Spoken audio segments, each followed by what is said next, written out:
What's going on, people? Steve here from Back of the Nest for a quick preview ahead of the game on the weekend. As always, if you do want to see Palace content, make sure to check out the Back of the Nest YouTube channel and the usual podcast platforms. Thank you for inviting me on once again for these previews. So let's start off with Palace's season. It's been frustrating, if I had to sum up. Been frustrating because of the expectations going into the season under Patrick Vieira. We expected to push on from last season. We played some good football. Neutrals were loving it. Palace fans were loving it. Exciting young players, but we just didn't strengthen in quality and depth enough. And I think that's where our problem started.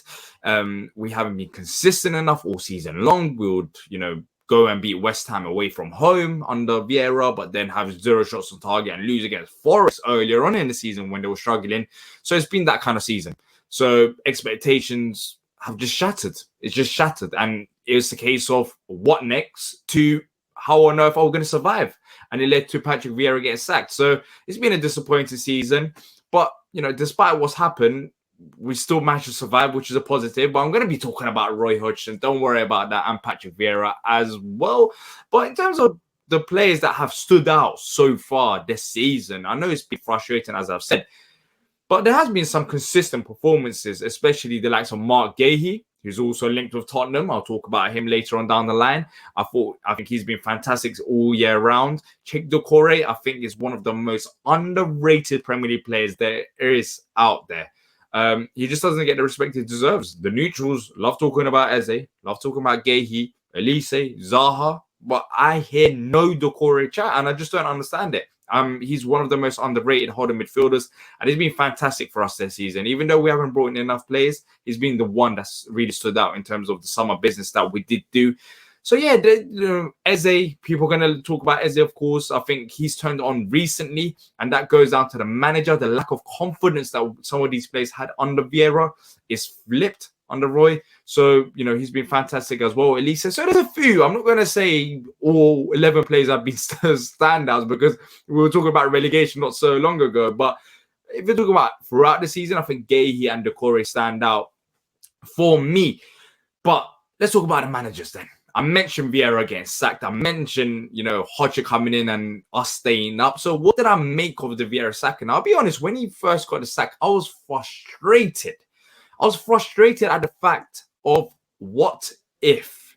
Because we didn't back him enough this season, I was thinking about what if we did back him enough? We got rid of Conor Gallagher and we didn't replace him. What if we did sign another right back? What if we did have another striker? And that was bugging me. The fact that we got rid of him in a difficult run of games, saying that you expect a win or two here, but we had an awful run from January up until the end of March and start of April. It was dreadful. The run, you can go check it out yourself. We faced like Man United twice, we faced Tottenham, we faced all the sides above us, literally. And that's why we're winning all these games now, because we're facing sides below us, but also because of the manager, which is Roy Hodgson. And when he did come in, I'll be honest, I was angry at the fact that we've gone back to the days where I thought would go past. Nothing personal towards Roy, but you would expect a bit more ambition from the club, especially in terms of project. Of course, looking in hindsight, it has worked out. And I didn't think it won't be a success. Let me just say that. I also didn't say 100% it will be a success. I was 50-50 on the fence. The reason why I'm saying this, and I'm not saying this because now it's worked out, the reason why I'm saying this is because under Roy, it hasn't always been negative. I'll be honest, when he first did leave Palace, well, this past summer, when Vieira joined, it wasn't good. The football was awful under Roy Hodgson. So part of me is thinking, is that Roy Hodgson coming in or the Roy Hodgson when he did first join Palace? Because we were playing some great attacking football under Roy Hodgson. Now, the players that we have, you'd expect it to be the 18-19 season Roy Hodgson, the earlier on, times when Roy Hodgson was at a club, you expect that type of football, and that did happen. And that's why we're in this position we're in right now in terms of we've stayed up, we're playing some great football, and it's exciting to watch Palace once again. It is exciting. There's no pressure on us even going into this game, and that's what gives me excitement. And also, we're playing some attacking football, and we're not conceding that many goals from open play as well. So it has worked out. It was a surprising move. Roy Hodgson coming back to the club was a short-term move. Hopefully, you never know. I expect him to step up, maybe consultant or advisory role, depending on how you like to see it. Palace want that, but I don't know if Roy wants that. But realistically, I don't want him to be manager come next season because I want it to end on a high. Last time when he left Palace and Vieira came in, it was negative. And that's why many people were angry that Roy came back to the club because the football was negative. It was just so dull on and off the pitch in terms of comments made by Roy. And now I have respect for the man. I have respect for the man, not for keeping us up, because I said it when he first joined us. He's only joining us to help Palace. If it was any other football club, I don't think Roy would be at the position that he is right now. I don't think he would have, come out of retirement to help them out. But he's got a good connection with Palace. He respects the fans. He's grew up in this local area as well. So I always wanted it to end on a high for him, and so far it has worked out. But let's just make sure it ends on a high. So that's where I stand. I think Roy Hodgson done a fantastic job. It's proven out to be, the earlier on times when Roy was at Palace, the type of football that we're playing, and everyone's excited. Everyone's happy with the results and the type of football that we're playing. But on the other hand of things, let's talk about Tottenham. You guys are going to probably hate me for this, but you can't be more Tottenham than Tottenham is right now. You're not even doing that bad in the league. Like, you're still in a good position in the league, and you could get Europa League. Of course, top four, I think, is out of the race. But some of the results, I mean, the Newcastle game, that was Tottenham at its peak. Well, I thought it was at its peak. And then the Liverpool game came across, and that, you can't be more Tottenham than that. I'm sorry, but you can't be. Maybe you guys know better in terms of being more Tottenham than that. But the fact that you thought you'd get something out of the game and 30 seconds later, that happens, it was pathetic. But yeah, it's third manager of the season. Problems at Tottenham are bigger than just the managers. I think it's the owners. But that's not going to change. Nothing's going to change at Tottenham, I truly believe, until Levy is out of the club.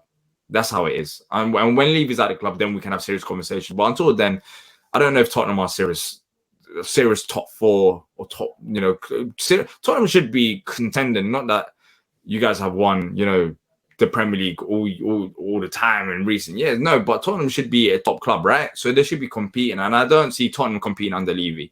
I think Pochettino done a great job. But you see the season, Stellini to Ryan Mason to Conte, like it's just a mess. It's just a mess. But potentially they can make the European spot. I'll say that. I don't know about Europa League, I'll be honest, because I feel like there are better teams around Tottenham right now, and I think they will leap over Tottenham. Potentially Conference League, but maybe European football might be the worst thing for Tottenham right now. I feel like Tottenham need a whole reset. Maybe get out of European football, start fresh in the summer, bring in a younger, more progressive manager, and just focus on the league. Focus on something that you can excel at, because European football can be a headache, especially on Thursday nights. Conference League, maybe some Tottenham fans want to watch Conference League. For Palace fan, I would love it because, we haven't experienced European football. But some of you guys probably don't, and I don't blame you, because it's just a distraction. Maybe you go on to win it, but just start again. Literally, just start again. So yeah, I can see Conference League, but I don't know if that'd be the best thing for Tottenham, in all honesty.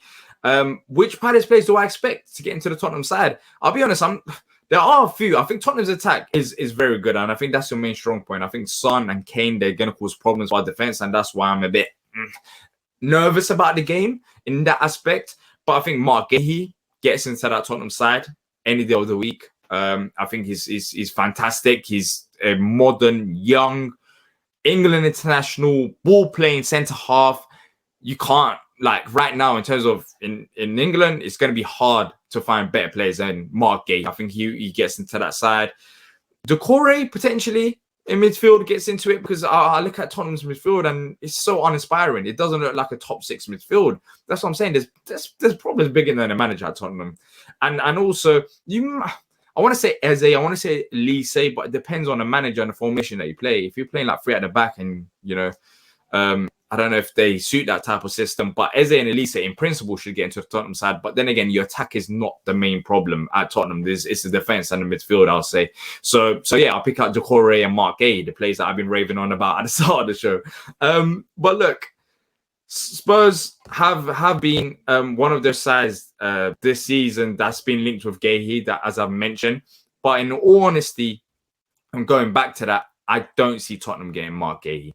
And the reason for that is because we have our value. You might think I'm crazy saying this, but I think Gahey to Palace is worth around 70 to 80 million pounds because of how important he is. And you're seeing other players go for high figures as well. So I think Gahey it's right that we charge for premium. If you want a player that's in contract, that's an England international, that's got this high value, then you have to pay up from. There's no need for us to lower our value, and we've done that with Zaha as well. So for that reason, I just don't see Tottenham spending that much money on a centre half.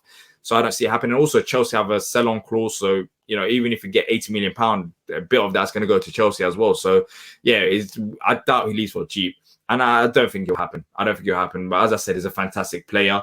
But look, in terms of the game, we both got some good plays, and I expect goals to happen in this game.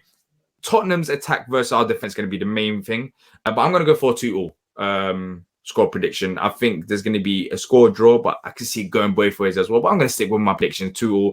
And in terms of the predicted lineup, it's going to be a 4-3-3. I'm expecting Sam Johnson in goal, Mark Gahey, Joachim Andersen at centre half, right back Joel Ward, left back Tyreek Mitchell, number 6 is going to be Cheick Doucouré, also Eze and Jeffrey Schlupp in front of them as like a number 8, number 10 role. They're going to be attacking down the left-hand side. Zaha up front, Jordan Ayew, who's also been performing well ever since Roy's come in, so he's another player to watch out for. And down the right-hand side, Michael Elise. And lastly, how much do I want for Eze and Elise? You give me £200 million, and now we will start talking. Up until then, I'm not going to hear anything else. But now, jokes aside, Eze and Elise, they're not up for sale, so you need to bring the money. Elise is being linked with PSG. So yeah, that's where we're at right now. But look, if you have enjoyed this preview, thank you to Chris for having me on. Make sure to like the video and also subscribe to the channel. And if you want to see more Palace content, make sure to check out Back of the Nest for reactions, news videos, player ratings, just general football Palace stuff. So yeah, make sure to check that out. And best of luck for the rest of the season.